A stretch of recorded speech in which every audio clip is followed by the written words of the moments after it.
अस्सलाम वालेकुम, आप देख रहे हैं हो क्या रहा है। मैं हूं Faisal Abbasi, group editor 92 news. Irshad Ahmad Arif सब साथ हैं। शुक्रिया इरशाद साहब आपका। पाकिस्तान में सैलाब और बारिशों ने तबाही मचा रखी है।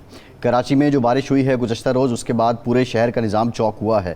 बिलखुसूस शारा फैसल और दीगर इलाकों में भी ट्रैफिक जैम हुआ है, लोगों को नुकसान भी पहुँचा है। अब इस सारे मामले पर पाकिस्तान पीपल्स पार्टी जो कराची का बुनियादी इंफ्रास्ट्रक्चर है उसको बेस बना रही है, और पाकिस्तान पीपल्स पार्टी का ये कहना है कि पहली बार जो कराची का बल्दियात का महकमा है या कराची की जो म्यूनसिपैलिटी है उसका इंतज़ाम पीपल्स पार्टी के पास है। इससे पहले दीगर जमातें यहाँ पे और बिलखुसूस MQM यहाँ पे बरसर इक़्तिदार रही है। 12 लोगों को दुश्वारी हुई है। ये तकरीबन कुछ एरियाज़ में 200 मिलीमीटर और कुछ में 200 से ज़ायद मिलीमीटर बारिश हुई है, जो कराची के मुताबिक मामूल से ज़्यादा की बारिश तो है, लेकिन मसाइल जिस तरह एक्सपोज हुए हैं वो खासे गंभीर सूरत हाल इख्तियार किए हुए हैं। इस पर सियासत भी जारी है, लेकिन मसला ये है और सवाल ये भी है कि कराची के इन मसाइल का हल क्या है। आज के प्रोग्राम में इस पर बात करेंगे। वज़ीर-ए-आज़म पाकिस्तान शहबाज शरीफ और army chief field marshal Asim Munir Buner और सवात गए। सैलाब मुतासरीन से उन्होंने मुलाकातें की हैं, जायज़ा लिया है, फ़ज़ाई जायज़ा लिया है जिस पैमाने पे तबाही हुई है, और सैलाब मुतासरीन को हर तरह की जो मदद है वो देने की यकीन दहानी करवाई गई है। वज़ीर-ए-आज़म ने तजावुज़ात के ख़िलाफ़ और गैर कानूनी जो तामीरात हैं उनके ख़िलाफ़ हुक्म दिया है कि इनको जल्द अज़ जल्द ख़त्म किया जाए। इस मौके पे जो वज़ीर-ए-आला KP के अली अमीन गंडापुर हैं वो नज़र नहीं आए हैं, उन्होंने इस्तकबाल नहीं किया है वज़ीर-ए-आज़म पाकिस्तान का। बहरहाल ये आफ़त का माहौल है, और ये जो आफ़तें आज आ रही हैं अब इनका तदारुक कैसे होगा और इनसे पेशगी इंतज़ामात सूबाई हुकूमतों की कारकर्दगी क्या है, इसके प्रोग्राम में इस पर भी बात करेंगे। इंतहाई सेंट डेवलपमेंट ये है कि वज़ीर ख़ारिजा इसहाक़ डार साहब जो हैं वो अफ़गानिस्तान में हैं। सैफ़रीकी जो मुज़ाकरात हैं वो हुए हैं अफ़गानिस्तान के साथ, बिलखुसूस पाकिस्तान में जो अमन है इससे मुतालिक बात की गई है, अफ़गानिस्तान के लोगों की बेहतरी के लिए बात हुई है, और चीनी वज़ीर ख़ारिजा की आमद भी पाकिस्तान हो रही है 21 अगस्त को। इन तमाम मामलात पे हम बात करेंगे। हमें सईद गनी साहब ने ज्वाइन किया है, सूबाई वज़ीर हैं, वज़ीर बल्दियात हैं सिंध के। बहुत शुक्रिया सईद साहब आपका। सईद साहब आपसे स्टार्ट करते हैं। मामूल से बारिश ज़्यादा होने का जवाज़ जो है वो अवाम भी नहीं मान रहे, आपके सियासी मुखालिफिन भी नहीं मान रहे हैं। पीपल्स पार्टी क्या समझती है कि जो कुछ कराची में हुआ, पूरा शहर चौक हुआ, ये इंतज़ामी कोताही हुई है इंतज़ामिया की तरफ से, हुकूमत की तरफ से?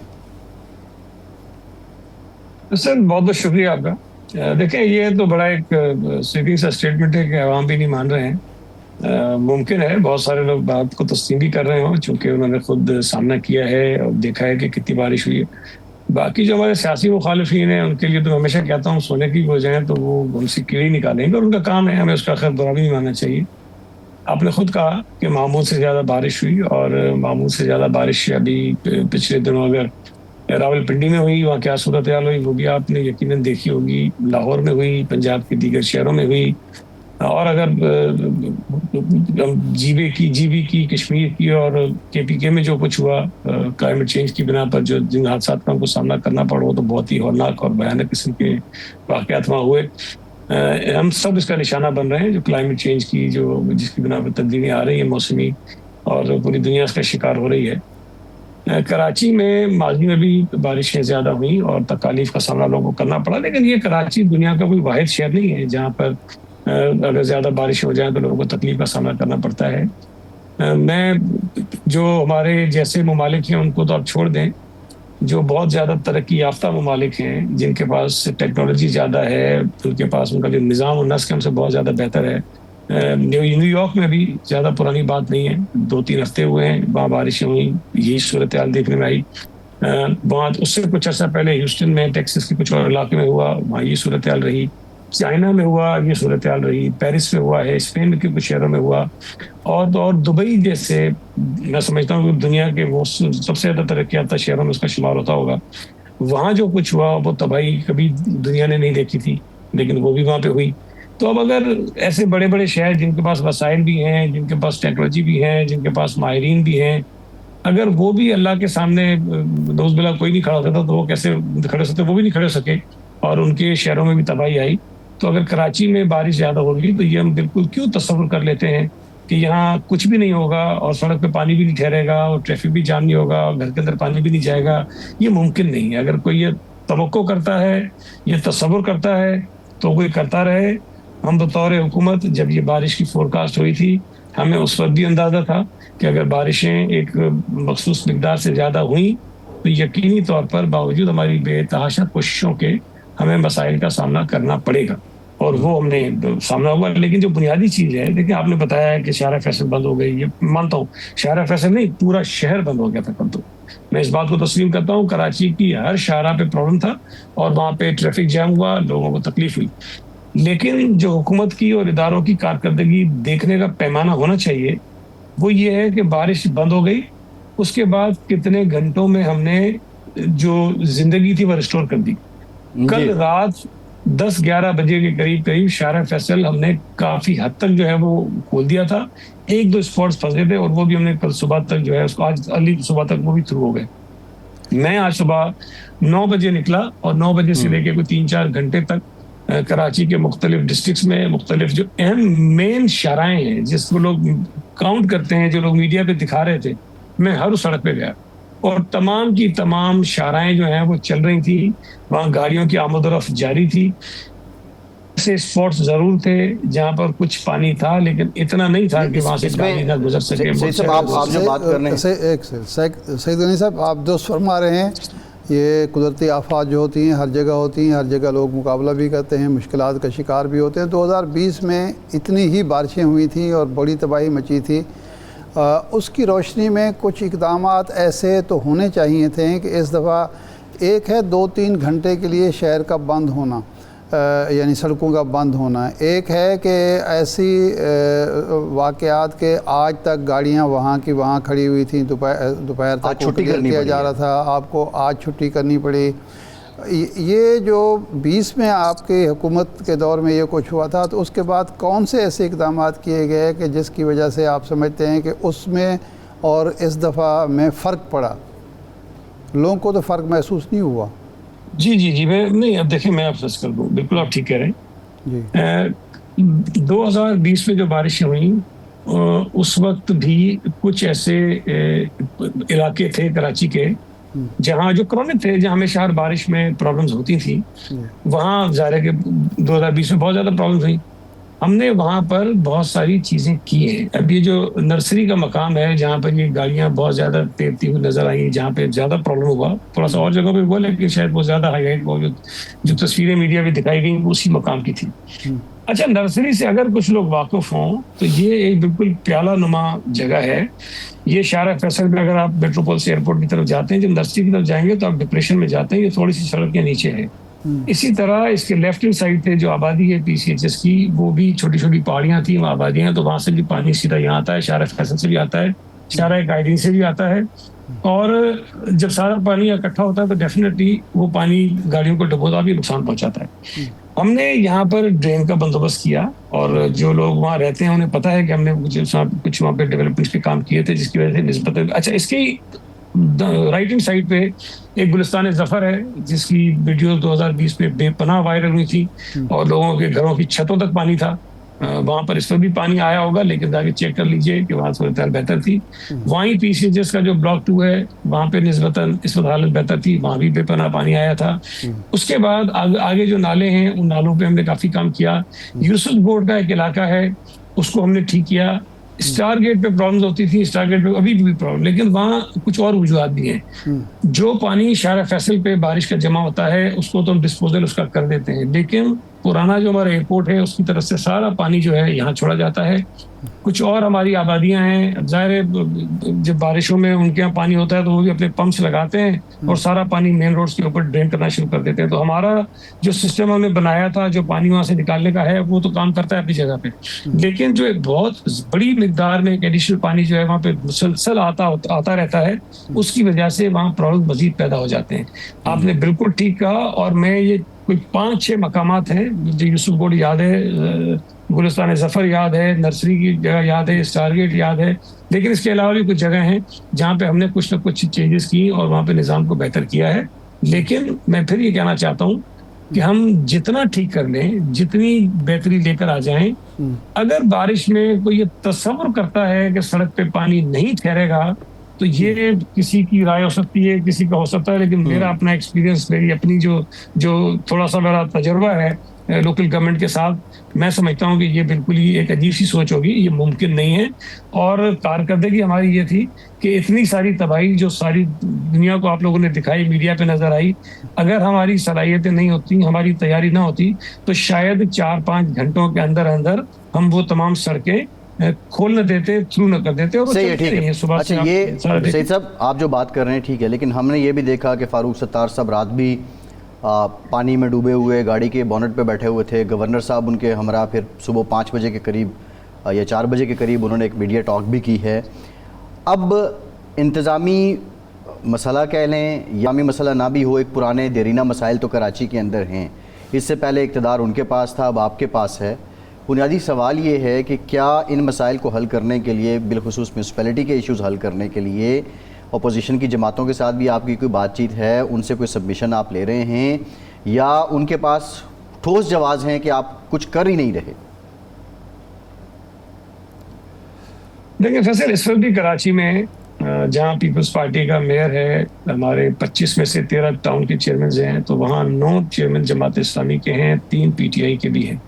इसी तरह सैकड़ों जो चेयरमैन हैं, मतलब 104 हमारे हैं, लेकिन उससे ज़्यादा जो है वो ऑपोजिशन के भी हैं, जमात इस्लामी के भी हैं, पीटीआई के भी हैं, कुछ और जो जमातों के भी हैं।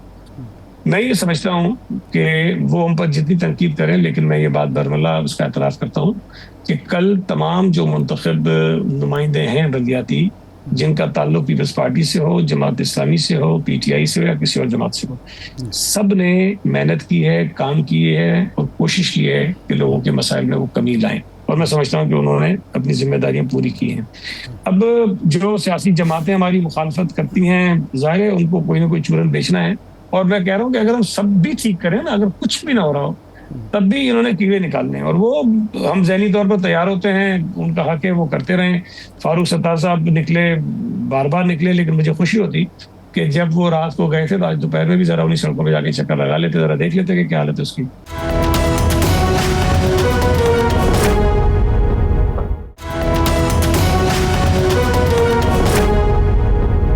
दोपहर को मेरे ख्याल आप उनको साथ बिठा लेते और आप ले जाके दिखाते कि जनाब देख लें रात और आज दिन में क्या फ़र्क है। आप अच्छा मशवरा है, अगली दफ़ा ये करूँगा। नहीं, ये वैसे भी निकलते हैं या बरसात में ही निकले? अब वो एक कहावत है, वो मैं दोहराने नहीं चाहता हूँ। अच्छा, ये बताएं मुस्लिम लीग नून, वैसे हम देख रहे थे मुस्लिम लीग नून का जो क्रिटिसिज्म आ रहा है बिलखुसूस सोशल मीडिया पे, वो कह रहे हैं कि कराची में सिर्फ ग्रीन लाइन का ट्रैक बचा है जो मियां नवाज शरीफ ने बनाया था, बाकी पीपल्स पार्टी एमक्यूएम ने जो कुछ बनाया सब डूब गया। असल मेरी आदत नहीं है, मेरा मिजाज नहीं है, लेकिन मैं ये समझता हूँ कि जो रावलपिंडी में हुआ, वहाँ लोग गाड़ियों में डूब के मर गए थे बेचारे, उनकी मौत वाक़ हो गई थी। हमारे यहाँ ये सूरत पैदा नहीं हुई, हलाकतें कुछ हुई हैं, लेकिन उसकी वजूहत कोई और है। मेरा ये ख्याल है कि जब इस किस्म की कोई कुदरती आफत आती है, उसमें अच्छा है हमें वो कोई मशवरा दे दें, हमें कोई बताएं कि आपकी ये कोताही है, इसको हम ठीक कर लें, हम ठीक कर लेंगे। लेकिन अपने गरेबान में झांकने के बजाय इस किस्म की बातें करना मुनासिब नहीं है। मैं समझता हूँ कि उन्हें थोड़ा सा शायद मोहतात होना चाहिए। अगरचे ये सूबाई हुकूमत या म्यूनसिपल कॉरपोरेशन का या बल्दियाती इदारे का ये काम नहीं है, लेकिन बिजली का मसला सबसे ज़्यादा कराची में होता है। और रात भी लोगों को शिकायत ये थी कि 10-10 घंटे हो गए, 8-8 घंटे हो गए, 12-12 घंटे हो गए, बिजली नहीं आ रही, यूपीएस काम करना छोड़ गए हैं, मसाइल बढ़ गए हैं हमारे। इसके लिए भी आपने उनसे बात की के इलेक्ट्रिक से कि जनाब आप भी अपना सिस्टम को बेहतर करें, इतने अरसे से आप खुशखबरियाँ सुनाते हैं हम ये इन्वेस्ट कर रहे हैं, ये ठीक कर रहे हैं, कीमतें नर्ख जो हैं वो बढ़ाते चले जाते हैं और बिजली का निज़ाम बेहतर नहीं होता और करंट लगने के वाक़यात भी होते हैं। इरशाद साहब, ये वाकई एक बहुत बड़ा मसला सिर्फ कराची का नहीं है, ये पूरे सूबा सिंध में है। कराची में के इलेक्ट्रिक को हम भुगत रहे हैं और बाकी हमारे पास 2 और कंपनीज हैं, हेस्को और सेपको, वो दोनों सरकारी हैं, ये प्राइवेट है। यहाँ के इलेक्ट्रिक ने एक अजीब निज़ाम राइज किया हुआ है, वो उसको जो कहते हैं ना, आपको याद होगा फाटा में कलेक्टिव पनिशमेंट का एक निज़ाम होता था, बड़ा गैर इंसानी और गैर कानूनी, गैर आईनी, कि अगर कोई एक शख्स जुर्म करता था तो उसके पूरे ख़ानदान को सज़ा देते थे, उसकी जो जायदाद थी वो तोड़ देते थे, घर उनके बर्बाद कर देते थे, वो सबको सज़ा मिलती थी। और आज के ज़माने में वो फाटा में भी ख़त्म हो गया है और किसी मौजूद माशरे में इसका तस्वुर भी नहीं है। लेकिन के इलेक्ट्रिक ने कराची में ये जो कलेक्टिव पनिशमेंट वाला निज़ाम है आज भी वो राइज किया हुआ है। अच्छा। अगर कोई किसी मोहल्ले में कोई 2-4 लोग ऐसे हैं जो बिजली चोरी करते हैं या 2-4 लोग ऐसे हैं जो बिजली का बिल नहीं देते, बजाय उनको सजा देने के ये करते क्या है कि उस पूरे इलाके की बिजली बंद कर देते हैं और या वहाँ पे 14 घंटे 10 घंटे 15 घंटे की लोड शेडिंग शुरू कर देते हैं। अब वहाँ पे अक्सरियत या अगर आधे लोग भी ऐसे हैं जो बिजली का बिल अदा करते हैं, वो आईनी कानूनी तौर पर अखलाकी तौर पर तो इस बात के हकदार हैं कि उन्हें अनइंटरप्टेड जो है बिजली फराहम करेगी इलेक्ट्रिक, लेकिन वो नहीं करते हैं। उनसे हम बात करते हैं, वो कहते हैं कि हमारे पास कोई ऐसा निज़ाम नहीं है कि हम सिर्फ उसकी बिजली काट सकें जो बिल नहीं अदा करता या चोरी करता है। या मतलब अगर खराबी आपके निज़ाम की है, कोताही आपकी है, दुनिया पता नहीं कहाँ से कहाँ चली गई, आप कहते हैं हमने पता नहीं कितनी कितनी अपने सिस्टम के अंदर इम्प्रूवमेंट्स कर ली हैं, आपके पास अभी तक ये निज़ाम नहीं है कि अगर एक आदमी बिल नहीं भरता तो उसकी बिजली बंद करूँ, बाकी की ना करूँ। तो ये आज भी 16-16 घंटे 10-10 घंटे 12-12 घंटे बिजली बंद करते हैं उन लोगों की भी जो बिजली का बिल अदा करते हैं। नतीजा ये होता है कि हमारे पानी की सप्लाई मुतासिर होती है। नतीजा ये होता है कि कराची के बहुत सारे इलाके हैं जहाँ पर हमारा जो सीवरेज का निज़ाम है या बारिशों में ड्रेनेज का जो सिस्टम है, जो ड्रेन करते हैं पानी, वो पंपिंग स्टेशन पे चलता है। अगर पंपिंग स्टेशन नहीं चलेंगे तो पानी ड्रेन आउट नहीं कर सकते हैं और वहाँ पे जो हमारे पंपिंग स्टेशन है वो मुतासर हो जाते हैं। जनरेटर्स आप कितने चलाएंगे ज़ाहिर वो मुतासर हो जाते हैं। बिजली की जब चली जाती है बारिशों में एक नया क्राइसिस पैदा हो जाते हैं। हमारे अंडर पासेस जो है वो हम खाली नहीं कर सकते। आपको पानी नजर आ, बुनियादी तौर पर उसका बड़ा सबब ये है कि वहाँ बिजली नहीं होती और वहाँ के जो ड्रेन आउट करने का जो सिस्टम होता है वो चलता नहीं है, वो भर जाते हैं। तो उसके अलावा पानी की सप्लाई मुतासिर होती है। जिस तरह मैंने कहा वो जो हमारे नशेबी इलाके हैं वहाँ से सीवरेज का पानी पंप आउट नहीं होता, बहुत सारे क्राइसिस पैदा हो जाते हैं एक के बाद। अब वो कोशिश हम कर रहे हैं, बारहा इनसे बातचीत की है, बहुत मगजमारी की है, लेकिन मैं मानता हूँ अपनी खामी को, नाकामी को, कि हम अभी तक इसमें कामयाब नहीं हो सके हैं। ये मैं समझता हूँ कि जो डेथ्स हैं, करंट लगने से डेथ्स हो रही हैं, बाज़ों का गवर्नमेंट जो है वो कंपनसेशन अनाउंस कर देती है जो लवाहिकीन है उनके लिए, लेकिन आप नहीं समझते कि सूबाई हुकूमत की बात अगर नहीं सुनी जा रही है तो ये कंपनसेशन भी फिर जो डिस्ट्रीब्यूटर है उसको करनी चाहिए, खा वो प्राइवेट हो या सरकारी हो? नहीं, मैं तो समझता हूँ कि अगर ये साबित हो जाए कि उनकी कोताही से, उनकी गलती से किसी की जान गई है तो सिर्फ कंपनसेशन की बात तो नहीं, सजा भी होनी चाहिए। ये तो कोई बात नहीं है। अगर आप अपना निज़ाम, और जब प्राइवेटाइज हुए थे तो बड़े दावे किए गए थे और पता नहीं क्या क्या सवाने ख्वाब दिखाए। अभी जो डेथ्स हुई हैं, एक तो ये बता दें एग्जैक्ट कितनी है करंट लगने से, और उस पर क्या कोई हुकूमत चाराजोई करेगी, कोई FIR, कोई मुकदमा दर्ज करवाएगी के इलेक्ट्रिक के खिलाफ? नहीं, जो हमारे पास अभी नंबर है वो 15 के करीब है टोटल, लेकिन उसमें करंट लगने वालों की तादाद कम है। लेकिन देखिए, मैं गुजारिश करना चाहता हूँ ना, करंट लगने से अमवात तो होती हैं, खैर वो बदकिस्मती से इस किस्म के वाक़यात हो जाते हैं, लेकिन जब वो बिजली या तो चले बारिश की वजह से कोई फॉल्ट आ जाता है, बंद हो जाती है कुछ, वो एक अलग चीज होती है। ये जानबूझ के खुद बंद कर देते हैं इसलिए कि इनके सिस्टम्स में इतने फॉल्ट्स हैं कि इनको डर होता है, इनको अंदेशा होता है कि कहीं ना कहीं लोगों की जानें चली जाएंगी। अब वो चीजें करेक्ट करनी चाहिए ना इनको। दुनिया में कहीं शायद बहुत कम ऐसा होता होगा। ये जाहिर कराची तो एक बड़ा शहर है, यहाँ बिल्कुल नहीं होना चाहिए, और एक प्राइवेट इदारा है, इसका मुकाबला शायद सरकारी इदारों के साथ नहीं करना चाहिए, कंपेरिजन नहीं होना चाहिए। तो इनको तो अपने निज़ाम में ये खामियां बिल्कुल सिरे से खत्म कर देनी चाहिए। ये इम्कान नहीं होना चाहिए कि जी अगर कहीं बारिश का कतरा पड़ेगा तो हमारे सिस्टम में जो खराबियां उसकी वजह से लोगों की जान चली जाएगी। तो मैं समझता हूँ ये सोल्यूशन नहीं है कि वो बिजली बंद कर देते हैं और जिसकी वजह से मजीद हमारे जो क्राइसिस है वो मल्टीपल हो जाते हैं ना, बहुत मुश्किल पैदा हो जाती है। सही साहब, लास्ट क्वेश्चन, आप कराची में मामूल से ज़्यादा बारिशें हुई, KPK में बादल फटे, मामूल से ज़्यादा बारिशें हुई, आप समझते हैं कि KPK में भी जो कुछ हुआ वो कुदरती आफत है, उसमें सूबाई हुकूमत की या इंतज़ामी कोई गफलत नहीं है? देखें, कहीं ना कहीं हमारी कोताही भी हो सकती है, उनकी कोताही भी हो सकती है, लेकिन बदनसीबी ये है, और मैं हमेशा इस बात को कहता हूँ कि हमें ख़ास तौर पे जो ये डिज़ास्टर्स होते हैं या जो कुदरती आफात होती हैं उसमें पॉलिटिकल माइलेज लेने की कोशिश नहीं करनी चाहिए। आप मुझे बताएं कि KPK के अंदर ये हुआ, पीपल्स पार्टी के कितने लोगों ने वो मोबाइल फ़ोन लेके जाकर कोई बैशिंग की होगी PTI की हुकूमत की? मैंने तो नहीं देखा। ये इवन मैंने पिंडी में भी नहीं देखा, मैंने लाहौर में भी नहीं देखा, मैंने कहीं और भी नहीं देखा। हमारे साथ कराची में हमेशा ही होता है कि हमारे मुखालिफिन भी आ जाते हैं और माजरत के साथ जो मीडिया के हमारे दोस्त हैं वो भी कुछ शायद ओवर हो जाते हैं। मीडिया को खबर बिल्कुल देनी चाहिए हमारी कमी कोताही की नजर आए उसकी निशानदेही बिल्कुल करनी चाहिए, लेकिन उनके अल्फाज, उनका रवैया, उनकी टोन जो बिल्कुल ही नजर आता है कि ये बाइस हैं पीपल्स पार्टी के लिए, सिंध हुकूमत के लिए, और एक अजीब सी एक नहीं, शब्द इस्तेमाल कर रहा हूँ, कहीं बदबू एक नजर आती है बुनियादी नीचे। और मैं आपको एक मिसाल देता हूँ, कल मैं खुद एक टीवी चैनल पे, उन्होंने मुझे लिया फोन पे, उनके 2 रिपोर्टर खड़े थे, उन्होंने बॉक्स बनाए हुए थे, दोनों रिपोर्टर जिन सड़कों पे खड़े थे वहां पीछे ट्रांसपोर्ट चल रही थी, मोटरसाइकिलें चल रही थी, सड़कों पे बिल्कुल पानी नहीं था। अच्छा, लेकिन उनके अल्फाज और बातें सुनते तो लग रहा था कि वो समंदर के बीच में खड़े हैं। तो ये रवैये थोड़े से मैं समझता हूँ नहीं, ये मुमकिन है इनफरादी तौर पर ऐसा होता हो, लेकिन देखें ओवरऑल मीडिया ने तो वो दिखाना है जो हो रहा है, जो लोगों की मुश्किलात हैं, जो लोगों के मसाइल हैं, वो उन्होंने बयान करने हैं। उसमें मेरा नहीं ख्याल कि जब स्वात का वाक़या हुआ तो मीडिया वही कुछ दिखा रहा था, जब ये बुनेर में जो कुछ हुआ, पिंडी में जो कुछ हुआ, लोगों को तो मीडिया के ज़रिए पता चला ना।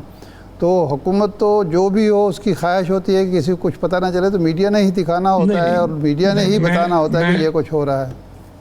नहीं, मैं देखिए, मैंने ये कहा जी कि जो खबर है बिल्कुल बतानी चाहिए, सड़कों पे सड़कें डूबी बताना चाहिए, लोग बेचारे डूबे बताना चाहिए, लोग तकलीफ में थे बताना चाहिए।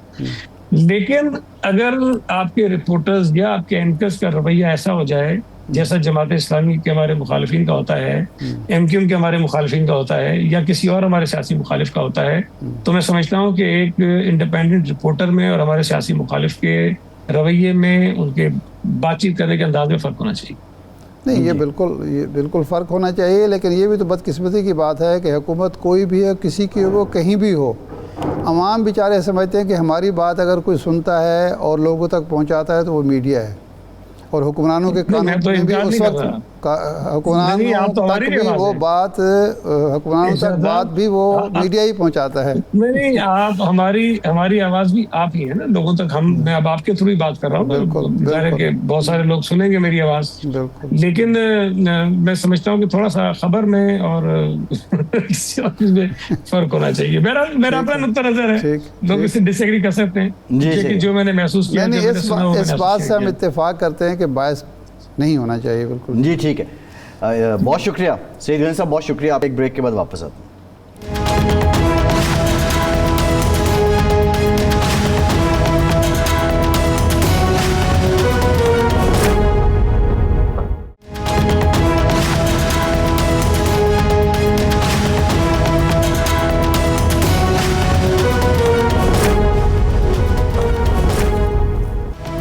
ब्रेक के बाद एक बार फिर से आपको खुशामदीद कहेंगे इरशाद साहब। ये सैलाब और इसकी तबाहकारियाँ, इस बारे मज़ीद भी बात करेंगे, लेकिन जो अहम डेवलपमेंट है, पाकिस्तान के नायब वज़ीर-ए-आज़म और वज़ीर ख़ारजा इसहाक़ डार साहब का काबुल जाना, और वहाँ पे उनके जो कायम मकाम वज़ीर ख़ारजा हैं उनसे मुलाकात भी हुई है, सैफ़रीकी मुज़ाकरात भी हुए हैं, और डेफिनेटली वो सिलसिला जो चीन से शुरू हुआ था, और चीन ने ही बड़ा कलीदी किरदार अदा किया था कि पाकिस्तान और अफ़गानिस्तान के मामलात को बेहतर किया जाए। और उसके बाद हमने ये स्टेटमेंट भी देखी थी कि कायम मकाम हुकूमत के तर्जुमान की तरफ से कहा गया था कि किसी भी और मुल्क में जाके शरंगेज़ी करना जो है उसकी इजाज़त नहीं है। हालात किस तरफ जा रहे हैं, ये कितना अहम है, और ये क़ुर्बतें जो हैं पाकिस्तान के जो बड़े जायज़ रिज़र्वेशन हैं, अफ़गान सरज़मीन का इस्तेमाल होना पाकिस्तान के ख़िलाफ़, क्या अब उस पर कुछ मज़ीद बेहतरी आएगी? देखिए, पहले भी जब वज़ीर ख़ारजा, चीनी वज़ीर ख़ारजा ने मुलाकात कराई थी दोनों ममालिक के वज़राए ख़ारजा की, तो सूरत हाल बेहतर हुई थी। हमारे यहाँ भी उससे पहले और काबुल में भी उससे पहले तलख़ी ज़्यादा थी, और यही वजह है कि उस मुलाकात के बाद फिर बयानात की तलख़ी भी कम हुई और कुछ और भी इक़दामात काबुल हुकूमत की तरफ से देखने को मिले। ये बात पाकिस्तान को और काबुल, अफ़गानिस्तान दोनों को समझने की है कि दोनों एक दूसरे के मुखालिफ और दुश्मन बनकर सिवाय तकलीफ़ के, सिवाय तबाही के, सिवाय बर्बादी के, सिवाय मुश्किलात के कुछ हासिल नहीं करेंगे। ये दोनों के लिए बात है, एक के लिए नहीं है। तो इसलिए वो जो अल्लामा इकबाल ने तो ये कहा था कि जब काबुल और अफ़गानिस्तान में बदअमनी होगी तो पूरे ख़ित्ते में और पूरी दुनिया में बदअमनी होगी। एशिया में उन्होंने ये कहा था कि एशिया का ये दिल है, और जब यहाँ बदअमनी होगी तो आप पूरे समझे कि ख़ित्ते में और एशिया में बदअमनी होगी, और ये हम माजी में इसका तजर्बा कर चुके हैं। जी। वजूहात कुछ भी थी, तो यही एक हकीकत है, और इसका इदराक काबुल को इसलिए ज़्यादा होना चाहिए कि इस वक्त काबुल एक तन्हाई का शिकार तो है, पूरा मगरब उसके ख़िलाफ़ है, उसका रवैया मुआनदाना है, अमेरिका उसके ख़िलाफ़ है, और पाकिस्तान वो मुल्क है जो अब भी कई लाख अफ़गानों की मेज़बानी कर रहा है। यहाँ इलाज मुआलजे के लिए अफ़गान आते हैं, यहाँ से उन्हें खुराक भी जाती है, अद्वियात भी जाती हैं, बाकी सारी चीज़ें भी जाती हैं। अफ़गानिस्तान डिपेंडेंट है आज के दिन तक पाकिस्तान का। तो ऐसी सूरत में पाकिस्तान के साथ अगर तलख़ी होगी, मैं दुश्मनी का लफ्ज़ इस्तेमाल जानबूझ के नहीं कर रहा, अगर तलख़ी होगी, रंजिशें होंगी, गलत फहमियाँ होंगी, तो फ़ायदा नुकसान हमें भी है और नुकसान काबुल को भी है, अफ़गानिस्तान को है। क्योंकि अफ़गानिस्तान का में तो अभी तक तामीर नौ का काम ही मुकम्मल नहीं हुआ। हम तो जो भी है जैसा भी है, हमारा तो अल्हम्दुलिल्लाह इंफ्रास्ट्रक्चर भी मौजूद है, हमारे पास इदारे भी मौजूद हैं, बाकी भी बहुत कुछ हम हैं। एक ऐसी रियासत के तौर पर हमारे पास रियासती ढांचा भी है। अफ़गानिस्तान तो अभी तक इन चीज़ों से महरूम है। तो उसको ये सोचना चाहिए कि पाकिस्तान के साथ अच्छे ताल्लुकात कितने मुफीद हैं, और चीन की यही ख्वाहिश और यही कोशिश नज़र आती है। लेकिन इरशाद साहब कुछ जो रिजर्वेशन है वो देखें। अब जो मसला है वो ये है कि वहाँ जो दाइश मौजूद है, जो टीटीपी मौजूद है या दूसरी तंजीमें मौजूद हैं, उसको देखने के दो तरीके हैं। एक तो ये है कि हम सीधा सीधा इल्ज़ाम आयद करें कि जी वहाँ की हुकूमत की खुशनुदी से ये सारे कुछ बैठे हुए हैं।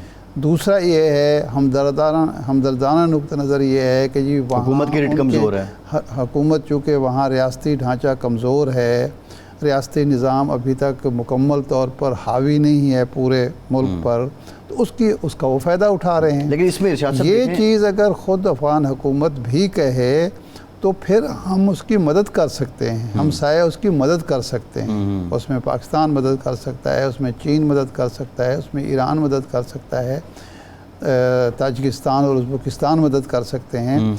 तो अफ़गान हुकूमत का रवैया ये होना चाहिए कि वो इस बात पर ना अड़ी रहे कि हमें किसी की ज़रूरत नहीं है, सही, या हमारी तो रेट कायम है यार। उसमें अगर वो अपनी इस कमज़ोरी को अपने दोस्तों के सामने रख कर मदद के तलबगार होंगे तो उनका भी फ़ायदा है और हमसायों का भी फ़ायदा है। जो इरशाद साहब UN monitoring and sanction committee है, उसको जो रिपोर्ट जमा करवाई गई थी लास्ट, उसमें ये कहा गया कि जो है वो बेसिकली ट्रेनिंग दे रहा है TTP को भी, उसमें वो जो खुरासान तंजीम है उसको भी, तर्किश इस्लामिक मूवमेंट को भी, तो बहुत सी तंजीमें अफ़गानिस्तान से जो हैं वो ऑपरेट हो रही हैं। और उस रिपोर्ट के मुताबिक ये था कि जो आशीर्वाद है काबुल का या कायम मकाम हुकूमत का वो हासिल है। बहरहाल वो तो एक रिपोर्ट है, मारूजी हालात पाकिस्तान भी समझता है, चीन भी समझता है और काबुल भी समझता है। अब जो एक क्वेश्चन है, ये जो खटका है, बहुत सी कुव्वतों की कोशिश ये भी होगी कि ये तीनों मुल्क अगर अपने बाहमी मामलात और बिलखुसूस दहशतगर्दी के मसाइल को हल कर लेते हैं तो ये उनकी फेवर में नहीं होगा। किसी साजिश से या किसी बदनज़री से बचने के लिए पाकिस्तान की अप्रोच क्या होनी चाहिए? पाकिस्तान की अप्रोच मैं बयान कर चुका हूँ कि हमारी अप्रोच ये होनी चाहिए कि ये हमारे हमसाए हैं, ये हमारी ज़रूरत है, हम इनकी ज़रूरत हैं। तो इस सूरत में हमें कोशिश ये करनी चाहिए कि जब तक हमारे पास कोई सॉलिड प्रूफ ना हो कि जो कुछ हो रहा है वहाँ उनकी मर्ज़ी से हो रहा है, उनकी कमज़ोरी से, कोताही से नहीं हो रहा, उस वक्त तक हमारा रवैया तल्ख़ नहीं होना चाहिए। ये जो हमारे दोस्त हैं इन्वर्टेड कामा, हमारे जो मेहरबान हैं, उसमें भारत भी है, उसमें कई और भी हैं। अमेरिका का अब आजकल नाम नहीं लेना चाहिए, वो तो अब हमारा हकीकी मानों में दोस्त है, मेहरबान है हम पर। तो उनकी तो ख्वाहिश यही होगी कि ये दोनों मुल्क लड़ते रहें और पाकिस्तान कमज़ोर हो तब भी उनका फ़ायदा है, अफ़गानिस्तान कमज़ोर हो तब भी उनका फ़ायदा है। अफ़गानिस्तान में अमन ना आए तब भी वो फ़ायदे में है, पाकिस्तान में अमन ना आए तब भी फ़ायदे में है। तो इसलिए हमारी कोशिश ये होनी चाहिए कि इन मसाइल को मिलजुल कर, चीन इसमें हमारा इसलिए ज़्यादा मददगार साबित हो सकता है कि चीन वहाँ इन्वेस्टमेंट कर रहा है, चीन का वहाँ असर रसूख है, चीन की बात वहाँ सुनी जाती है। और हमें कुछ इलाकों को लेकर चीन के भी रिजर्वेशन सेम है जो पाकिस्तान के हैं दहशतगर्दी के हिसाब से। कुछ इलाकों को नहीं, कुछ मामलात को कहना चाहिए कि उनकी रिजर्वेशन हैं। यानी ख़ुद काबुल हुकूमत को, अफगान हुकूमत को सोचना चाहिए कि चीन जो वहाँ इन्वेस्टमेंट कर रहा है, एक ही खिड़की उनके लिए खुली है, पाकिस्तान और चीन की जी। उसके अलावा तो कोई उनका बज़ाहिर ना हमदर्द है ना कोई हमनवा है।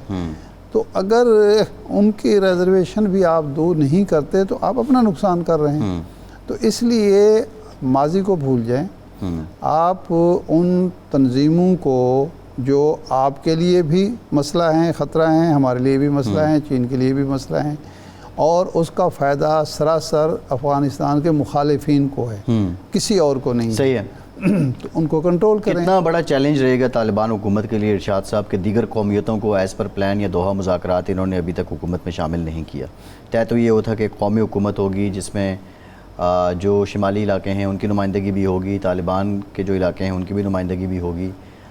तो क्या अब ये प्रेशर आप समझते हैं कि काबुल टैकल कर गया है, या ये इंटरनल प्रेशर भी एक बहुत बड़ी रुकावट बनेगा कि चीन अगर सरमायाकारी करता भी है तो ये प्रॉब्लम्स रहेंगे? देखें, एक है बैरूनी दबाव, एक है यूरोप और अमेरिका के मुतालबात या ख्वाहिशात या फरमाइशें, एक है अफ़गानिस्तान अफ़गान गवर्नमेंट का अपना कौमी मफाद और उनकी अखलाकी ज़िम्मेदारियाँ। दोहा मुआहदे को एक तरफ रख दें सॉरी जी, अमेरिका के साथ या आलमी बिरादरी के साथ उनकी कमिटमेंट को एक तरफ रखें। एक मुस्लिम रियासत है जिसने अपने अखलाकी तकाज़ों को मद्देनज़र रखना है, अक़लियतों के साथ हुस्न सलूक, उनके साथ बराबरी का रवैया, ख़वातीन की तालीम जिसका हुज़ूर अलैहिस्सलातु वस्सलाम ने हुक्म दिया है, ये तो उनकी ज़िम्मेदारी है। ये अमेरिका कहे ना कहे, उनके हकूक़ का तहफ़्फ़ुज़। फिर इसी तरह जो लोग आपके हामी नहीं हैं, आपके साथ उस तरह से वो नहीं हैं, क्या उनकी नुमाइंदगी नहीं होनी चाहिए? एक ऐसी जमहूरियत का क़याम जो आपके नुक्ता नज़र से, या ऐसे सिस्टम का, चलो जमहूरियत का लफ्ज़ आपको अच्छा ना लगे शायद, ऐसे सिस्टम को वजूद में लाना जिसमें सबकी नुमाइंदगी हो, सब कौमियतों की, कौमों की, मसाले की, नस्लों की, ज़ुबानों की नुमाइंदगी हो, वो आपके मुल्क के लिए ज़रूरी नहीं है, आपके लिए ज़रूरी नहीं है। आपके सामने रसूलुल्लाह सल्लल्लाहु अलैहि वसल्लम का उसवा हसना नहीं है, आपके सामने मिसाक मदीना नहीं है। तो आपको तो अपने तौर पर भी ये ज़िम्मेदारी समझते हुए आपको ये सारे काम करने हैं। आपको एक मिसाली मुआशरा वजूद में लाना है, लोगों को बताना है कि जी हम सिर्फ ज़ुबानी कलामी बातें नहीं करते, हम अमल भी करते हैं। ये क्या बात हुई जी, हम यूरोप की ये बात नहीं मानेंगे? अमेरिका यूरोप अगर सही बात कर रहे हैं तो आप माने, गलत बात कर रहे हैं बिल्कुल ना माने। आप दुरुस्त बातें भी तो नहीं मान रहे जो आपके अपने करने के काम है, ये भी एक बुनियादी मसला है। एक ब्रेक लेते हैं, हमें साबिक गवर्नर सिंध इमरान इस्माइल साहब ज्वाइन करेंगे, हमारे साथ रहिए।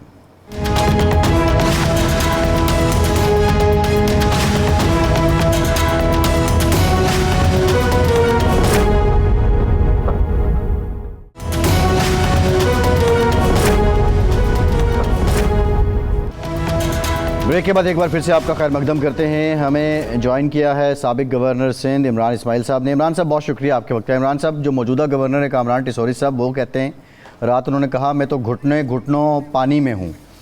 लेकिन बुनियादी सवाल ये है, आप गवर्नर रहे हैं और बिलखुसूस कराची का ये जो निकासी आपका मसला है, या इस तरह के म्यूनसिपैलिटी के जो दीगर मसाइल हैं, खा वो कूड़ा करकट के हों, बुनियादी तौर पर इनके हल ना होने में रुकावट क्या है? क्या इस वक्त पीपल्स पार्टी की हुकूमत, जिनके पास पहली बार ये मेयरशिप आई है कराची की, सारा इल्ज़ाम उनको देना दुरुस्त है? देखिए, गवर्नर साहब के ऊपर तो मैं कमेंट नहीं करना चाहता, क्योंकि वो तो मीडिया प्रेजेंस से ज़्यादा और कोई काम नहीं है। इस वक्त तो गवर्नर जाके गाड़ी को धक्का लगा रहे हो कि मैं घुटनों पानी में हूँ, तो हुआ करें, क्या कर सकते हैं। लेकिन एक्चुअली तो जो सारा ब्लेम है वो मेयर कराची के ऊपर जाता है।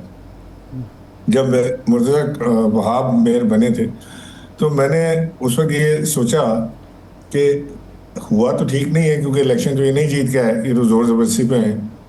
लेकिन शायद कराची की किस्मत तब्दील हो जाए, क्योंकि चीफ मिनिस्टर के मंजूर नज़र भी हैं, पीपल्स पार्टी के पुराने हैं, सेकंड जनरेशन पीपल्स पार्टी में है, फौजिया वहाब साहिबा के बेटे हैं, तो कराची के बेटे हैं। वैसे तो मैं चीफ मिनिस्टर को भी कराची का बेटा मानता हूँ, इसलिए कि वो पले बड़े कराची में, स्टैनफोर्ड के पढ़े हुए हैं, फिर आके कराची में उन्होंने बिजनेस अपना जॉब शुरू की, तो उनको भी कराची से लगाव होगा।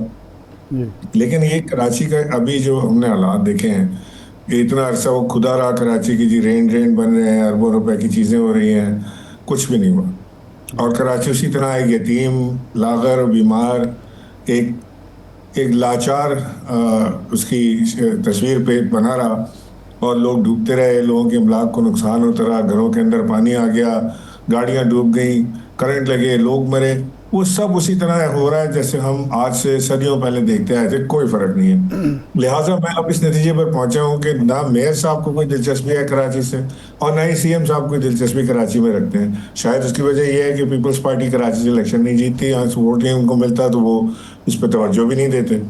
रहते भी यही हैं, घर भी यही हैं, खानदान भी इधर है, बच्चे भी इधर ही हैं, सारा कुछ इधर है, लेकिन इस शहर से प्यार करने वाले हमें नजर नहीं आए। एमक्यूएम जो बड़ी दावेदार बनी हुई है कि जी वो कराची के इलेक्शन जीत कर आए, जिस तरह जीते हैं, ये भी हमसे सबने देखा, वो भी कहीं नहीं नजर आए, ना वो कोई आवाज उठाते नजर आते हैं, ना कोई काम कराते नजर आते हैं। सो कराची एक बिल्कुल बेचारगी की तस्वीर है। एक ऐसी गाय है कि जिसको जिस दर के भी गोश्त की जरूरत होती है, वहां से आके वो बोटी काट के ले जाता है, और वो गाय बीमार रहती है, फिर वो सेहतयाब होती है, फिर इसका दूध पीते रहते हैं, फिर जब बोटी की जरूरत होती है फिर ले जाते हैं। इमरान इस्माइल साहब, 3.5 साल आपको भी मिले कराची दुरुस्त करने को, और आपके दौर में क्या ऐसी तब्दीली लाने की कोशिश की गई जिसके नताइज से अवाम मुस्तफ़ीद इसलिए नहीं हो सके कि आप चले गए और फिर उसके बाद पीपल्स पार्टी एमक्यूएम का दोबारा कब्ज़ा हो गया, या ये जो पीपल्स पार्टी वालों से बात की जाए तो वो कहते हैं जो 2020 में जितना नुकसान हुआ था, जितनी तबाही हुई थी, अब नहीं हुई, तो ये हमारी कारकर्दगी का नतीजा है। माशाल्लाह जी, माशाल्लाह, उनको फ़ख्र करना चाहिए। मेरा ख्याल है एक तमगा इम्तियाज़ इनको भी दे दें इसी बात पे कि जी पिछली बार कम लोग मरे थे, अब ज़्यादा, अब कम मरे, पिछले ज़्यादा मरे थे, तो बहुत ज़बरदस्त कारकर्दगी है आपकी, क्योंकि तमगा इम्तियाज़ तो आजकल सभी को मिल रहे हैं। मैं हैरान था कि कुछ दोस्त रह गए, उनको क्यों नहीं मिले। मैं अभी उनकी नहीं, इमरान साहब ज़रा रियलिस्टिकली बात करें, अगर कराची में देखें, बारिश तो मामूल से ज़्यादा कराची में भी हुई है, हम इंतज़ामी फेलियर को भी ऑब्ज़र्व कर रहे हैं, लेकिन दूसरी जानिब हम केपीके के सैलाब की बात करें तो आप समझते हैं कि वहाँ पे भी गंडापुर हुकूमत और बिलखुसूस 12 साल की पीटीआई की जो कारकर्दगी है उसका पोल खुल गया है? देखिए, हम ये नहीं कर सकते कि हम एक तरफ इधर डंडा लेके पीपल्स पार्टी के पीछे चढ़े कि तुमने कराची में कुछ नहीं किया, और उधर जहाँ केपी में हुआ तो वहाँ उनको बख्श देंगे आप। जाहिर है कि वहाँ की भी कुटाइयाँ और लतोलाल से काम लिया गया होगा, वहाँ पे भी वो काम नहीं हुए जो होने चाहिए थे, लेकिन वहाँ पे कुदरती आफत के तौर पे बारिश आई। कराची में तो यहाँ पे जो 4 इंच बारिश आती है तो डूब जाता है कराची, मैं तो इसकी बात कर रहा हूँ। उसके साथ कंपेयर आप इसलिए नहीं कर सकते कि वो क्लाउड बर्स्ट सिचुएशन थी वहाँ पे, कराची में तो क्लाउड बर्स्ट सिचुएशन नहीं है।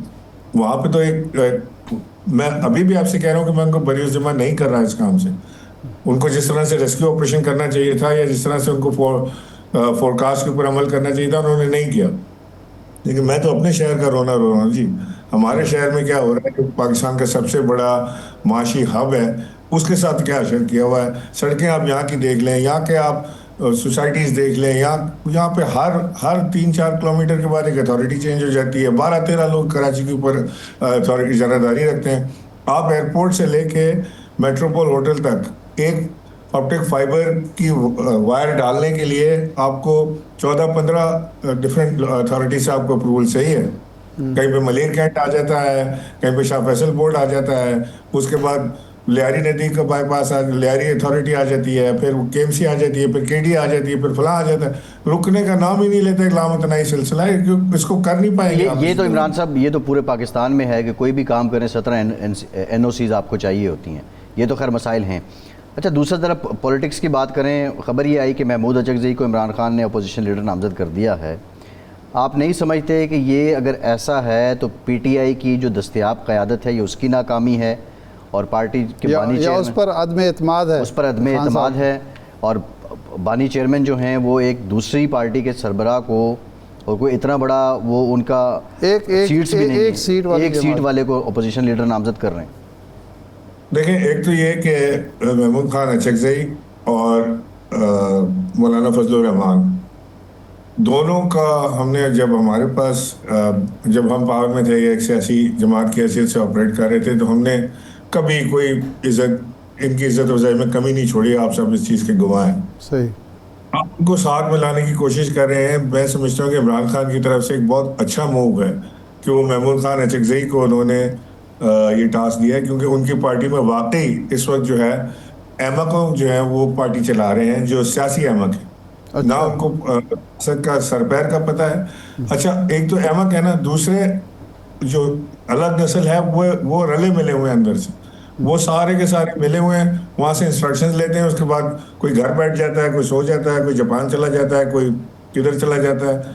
मुझे बताएं कि ये सलमान अकरम राजा और ये सारे जो बैरिस्टर गौर और दीगर जो सब क़यादत है, सारी क़यादत की हम बात करें, शायद सबके नाम न ले, वो सारी की सारी क़यादत किधर गायब है? कहाँ है ये? इन्होंने क्या इन्होंने ऐसे कारनामे किए? 5 अगस्त को इन्होंने क्या किया जब इमरान खान कह रहे थे कि जी बाहर निकले? डी चौक पे इन्होंने क्या किया? 14 अगस्त को इन्होंने क्या किया? ये किधर थे? ये तो कोई कहीं भी मौजूद नहीं थे। तो ये एक अच्छा, ये तो इमरान साहब, ये तो खैर नए लोग हैं जिनके आप नाम ले रहे हैं, लेकिन ये असद कैसर साहब, उमर अयूब साहब, जो दूसरे लोग हैं वो भी तो ऐसे ही हैं। तो इसका मतलब ये सारी पार्टी मिली हुई है हुकूमत से।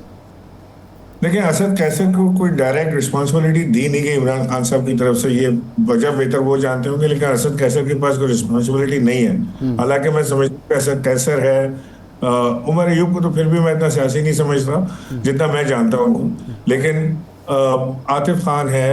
उमर अयूब के पास सियासी रिस्पांसिबिलिटी भी रही, लेकिन उन्होंने भी कुछ डिलीवर नहीं करके दिया। आतिफ खान है, जुनैद अकबर है, असद कैसर है, बहुत सारे और लोग मौजूद हैं पार्टी के अंदर जो पार्टी के वर्कर को भी जानते हैं, पार्टी के मिजाज को भी जानते हैं, इमरान खान के मिजाज को भी जानते हैं और अकॉर्डिंगली काम भी कर सकते हैं। इसीलिए ना आज तक कोई मुहिम कामयाब हुई और ना ही कोई मफाहमत के दरवाजे खोलने में कामयाबी मिल सकी अब तक। तो अब आप ये समझते हैं कि मुफाहमत ही वाहिद रास्ता है, और ये जो बात सुहेल बड़ाई साहब ने कहा कि सियासी मुसालहत के लिए लाजमी है कि सिद्क़ के दिल से माफ़ी मांगी जाए, तो मुफाहमत के लिए माफ़ी ज़रूरी है? देखिए, माफ़ी तो इमरान खान नहीं मांगेंगे। अच्छा। और मैं नहीं समझता कि ऐसी कोई एडवाइस भी उनको करेगा कि वो जाके माफ़ी मांगे। हाँ, लेकिन मुफाहमत के लिए अगर कोई दरवाज़ा खुलता है, कोई बैक डोर या फ्रंट डोर या जो भी, वो बातचीत ज़रूर शुरू होनी चाहिए थी। अब तक तो काफ़ी आगे बढ़ जाती बात, लेकिन वो बात शुरू भी नहीं हो सकी।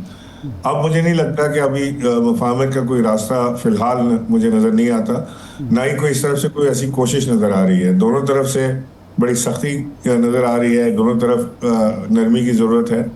लेकिन अब ये बात किसको किसकी ज़रूरत कब पड़ती है, ये बात देखी जाएगी। लेकिन इमरान खान साहब अभी तक तो अपनी जगह डटे हुए हैं। मुझे नज़र नहीं आता कि वो कोई माफी का कोई सोच भी रहे। अच्छा, शाह महमूद कुरैशी साहब 2 मुकदमात से बरी हो गए, बल्कि कई मुकदमात से बरी हो गए। अगर वो रिहा होते हैं तो क्या वो इस पोजीशन में हैं कि इमरान खान साहब वाइस चेयरमैन के तौर पर सारे मामलात उनके सपोर्ट करें, मौजूदा जिस क़यादत पर आपको एतराज़ है वो पीछे हट जाए और वो मुसालहत और मुफाहमत का कोई दरवाज़ा खोल पाएँ? मेरा ख्याल है शाह महमूद कुरैशी के ऊपर ही इमरान खान रिलाई करेंगे, क्योंकि शाह महमूद कुरैशी पार्टी के सबसे सीनियर लीडर होने के साथ साथ पार्टी के सबसे ज़्यादा एक्सपीरियंस सियासतदान भी हैं और उनके तवील उनकी सियासी जद्दोजहद है। वो एक मुतवाज़न सियासी अप्रोच के हामी हैं, तो लिहाजा वो बड़ा बैलेंस आदमी है। और मेरा ख्याल है कि शाह महमूद कुरैशी के सूरत में पाकिस्तान तहरीक इंसाफ को एक बड़ी ज़बरदस्त लीडरशिप मिल सकती है, जो कि मुफाहमत भी कर सके और मज़ामत भी कर सके, जो सियासी मामलात को समझती भी हो और जो बात भी करना जानती हो। देखें ना, हमें तो अभी पता लगा मौलाना फजलुर रहमान साहब कहते हैं हमें यही नहीं पता था बात किससे करनी है। रात को जिससे बात करो सुबह उसके खिलाफ पार्टी का बयान आ जाता है कि जी इन्होंने अपनी इनफरादी हैसियत में मुलाकात की है, पार्टी का कोई ताल्लुक नहीं है। अगले दिन पता लगता है, पहले कहते हैं जी हम हुकूमत से बातचीत नहीं करेंगे, रात को बात करके गए, सुबह कहते हैं मैं उठ के टीवी खोलता हूँ तो देखता हूँ पूरा का पूरा वक्त वहाँ जाके बैठा हुआ वज़ीर आज़म से बातचीत कर रहे हैं। तो लिहाजा इन लोगों को अभी सियासी सूझबूझ करने में ये पाकिस्तान तहरीक इंसाफ पीटीआई जो है ये लेबॉर्ट्री नहीं है, सियासी लेबॉर्ट्री नहीं है कि आपने वकालत छोड़ी और जाके आपने सियासत शुरू कर दी। ये बिल्कुल इसी तरह है कि आप मुझे कहें कि जी कल सुबह आपका कोर्ट में केस लगा हुआ है सुप्रीम कोर्ट में, तो उसको मैं जाके प्रेजेंट कर दूं क्योंकि मैं बड़ा अच्छा सियासतदान हूं, तो मैं आपको मरवा आऊँगा, जितवा के नहीं आऊँगा केस। अच्छा, ये जो आप बात कर रहे फरमाएं, हैं, ये जो आपने बात की शाह महमूद कुरैशी साहब की, एक शाह महमूद कुरैशी साहब, आप, फवाद चौधरी साहब, 2-3 लोग और थे, एक आपकी मुलाकात हुई, फिर आप एक पैगाम लेकर गए, आपने कोशिश की, मुसालियत की, वो ज़रा राज खोलें, क्या मामला था, क्या हुआ और क्यों नाकाम हुआ? नहीं, कोई नाकाम या कामयाबी की चीज़ ही नहीं थी। मैं तो शाह महमूद कुरैशी साहब से मिलने जा रहा था और फवाद चौधरी ने हमारे साथ जाना था, जो आखिर वक्त में वो नहीं जा सके, उनकी कोई कोर्ट की पेशी आ गई थी जो उन्होंने इमरान खान के साथ पेश होना था। तो जब वहाँ गए तो फवाद चौधरी ने खान साहब को कहा कि इमरान इस्माइल और ये लोग सब जा रहे हैं शाह महमूद कुरैशी से मिलने, तो उन्होंने कहा इमरान से कहना कि मेरा सलाम दें। अच्छा। तो मैंने उनको जाके कहा कि जी मुझे फवाद चौधरी का फ़ोन आया था, उन्होंने बताया कि खान साहब ने आपको सलाम भिजवाया, तो मैं उनकी तरफ से आपको सलाम दे रहा हूँ। बाकी हमने बैठ के सियासी उमूर पर बात की। वो भी शाह महमूद कुरैशी भी इसी बात के हामी थे कि जी मफाहमत का रास्ता बंद नहीं करना चाहिए, मफाहमत का रास्ता खुला रखना चाहिए, सियासी जमातों में बातचीत होती रहती है। तो वो इस बात के हामी थे।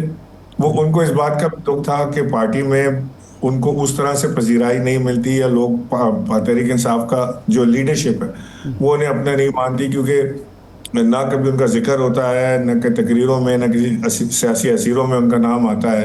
उनको इसका दुख था कि उन्होंने 2 साल पार्टी के साथ सख्तियाँ झेली, उन्होंने वो अपनी जगह डटे रहे, लेकिन पार्टी जो है वो उस तरह से उन्हें सपोर्ट नहीं करती जैसे उनको मिलनी चाहिए। तो हमने उनकी ढारत मत बढ़ाई कि शाह जी आप ही के ऊपर डिपेंडेंसी है, अब आप जब बाहर आएंगे तब आप इमरान खान से मुलाकात करेंगे, अपने गिले शिकवे बेशक आप उनके पास रखिएगा, लेकिन आप ही पार्टी को लीड कर सकते हैं। और वो बड़े एक बैलेंस जहन के, आपको मैंने कहा ना, आदमी है, वो कुछ जज्बाती फैसले नहीं करते, लिहाजा उन्होंने कभी कोई ख़ास वजन नहीं दिया, बल्कि वो तहरीक इंसाफ के ही भले के लिए बात करते हैं। अच्छा इमरान साहब, ये बताइए, वज़ीर-ए-आज़म पाकिस्तान ने 14 अगस्त को मीसाके इस्तेकाम पाकिस्तान की दावत दी और सबको मुज़ाकरात की दावत दी।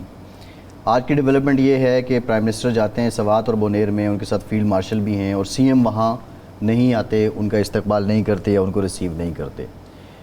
पीटीआई की ये जो अप्रोच है कि हमें इस्टेब्लिशमेंट से बात करेंगे तो हमारे मसाइल हल होंगे, क्या ये दुरुस्त है, या आप समझते हैं कि वो रास्ता वाया गवर्नमेंट ही जाता है, ये जैसी भी गवर्नमेंट है इसी के ज़रिए वो दरवाज़ा खुलेगा, और इसके लिए सियासी रवैया पहले अपनाना होगा पीटीआई को?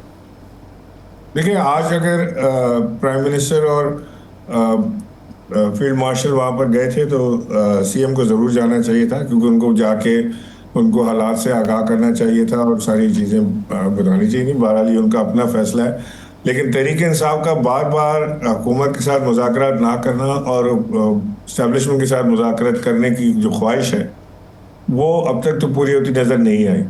अगर तहरीक इंसाफ सीरियस है, हो सकता है कि ये हुकूमत तो सीरियस नहीं हो सकती मुज़ाकरात के अंदर, क्योंकि इनको तो प्रॉब्लम ये है कि अगर तहरीक इंसाफ के साथ मुज़ाकरात हो गए और कोई कामयाबी मिली उसमें, तो हम तो गए, फिर तो ये पब्लिक की पॉपुलर जमात जो है ये होगी, और इधर फील्ड मार्शल साहब होंगे सपोर्ट में, और एक बेहतरीन कॉम्बिनेशन चलेगा जैसे पहले चल रहा था। तो लिहाजा आई डोंट थिंक पीटीआई को तो इस हुकूमत का ब्लफ कॉल करना चाहिए। अगर ये समझते हैं कि ये ब्लफ कर रहे हैं तो इनका ब्लफ कॉल करना चाहिए, शो लें उनसे कार्ड्स को, बोले चले जाइए वहाँ आगे बैठे बात करें, क्या बात करते हैं, इसमें घबराने की क्या बात है। जी ठीक, बहुत शुक्रिया साबिक गवर्नर सिंध इमरान साहब, आपके वक्त का, इरशाद साहब आपका शुक्रिया। प्रोग्राम का टाइम खत्म हो गया, इजाज़त दीजिए।